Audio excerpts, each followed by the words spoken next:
Hi and welcome to the Geek Legion of Doom. This is a horror movie review and I'll be having a look at I Spit on Your Grave 2. So this is the sequel to the 2010, which is actually a remake of a kind of 70s video nasty movie that sort of came out and was kind of infamous for being one of these sort of very hard to watch, very brutal films.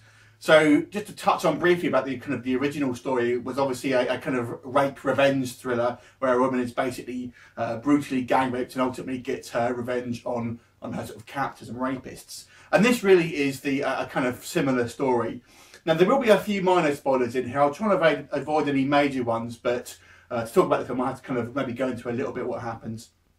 So this is actually the same director as the original 2010 remake, I should say, although it is a different writer.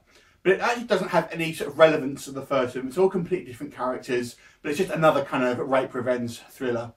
So the story here revolves around a kind of the central character, Katie, who is a kind of struggling model, desperate to kind of like up her sort of portfolio pictures and things like that. So she kind of agrees to have some pictures taken by a kind of dodgy photographer and his kind of friends. And they turn out, of course, to be rapists ultimately who rape her and then kidnap her and sort of transport her to Bulgaria while she's all sort of drugged up. And then they kind of continue the sort of rape and torture. Ultimately, she gets free, as you would expect in this film, and kind of goes on a kind of revenge killing spree, very much like the original film. So it really is a kind of a very similar story to the original film. So it's kind of more of the same ultimately. So what's good about this movie? Now, the first things first, this is a film that is not going to be for everyone by obvious standards. So this is a very hard to watch film. You kind of have to have a kind of quite strong disposition to really kind of, you know, get anything from this movie. So that's the first thing. Now, that's not to the film's detriment. So I'm going to be looking at the film, obviously, in, you know, what it does well. But this film, as I say, it's going to divide people. Some people are going to be interested in it, and some people, the subject matter is simply going to be too much for some people, and that's completely understandable. This is a very hard film to watch. I wouldn't say it's quite as graphic as the 2010 original, nor the original 70s movie, although it is pretty strong by any means.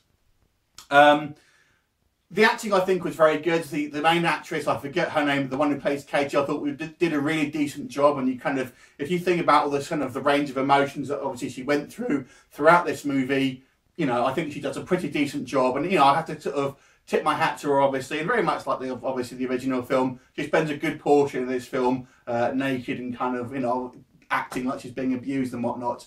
So it's not going to be an easy job. So my hat's off to this actress.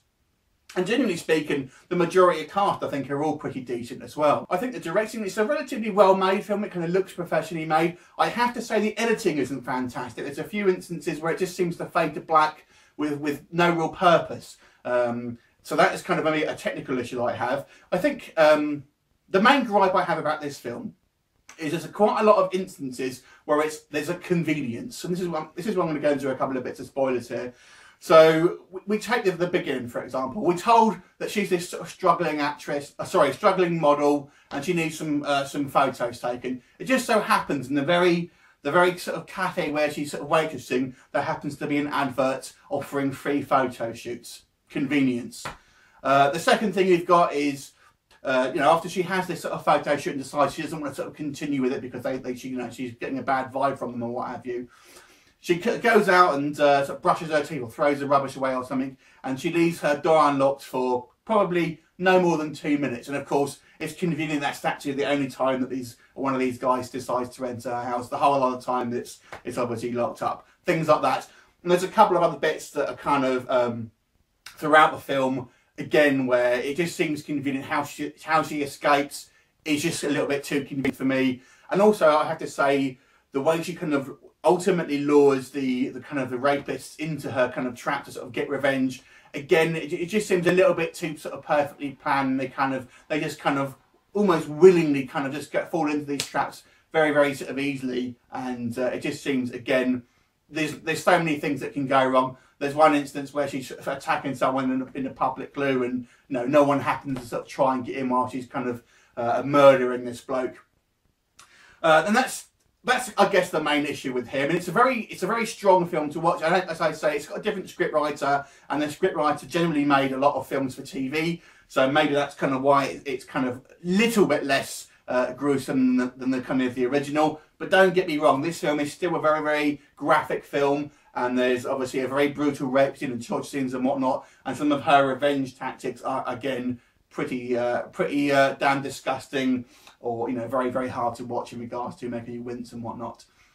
However, I have to say, as I say, the acting I thought was pretty decent. The directing I thought was, maybe apart from the editing, was always a good standard. So I'm going to give this film a 6.5 out of 10. Have you seen it? Let me know what your thoughts are. Leave me a comment and look forward to seeing you next time. Bye for now.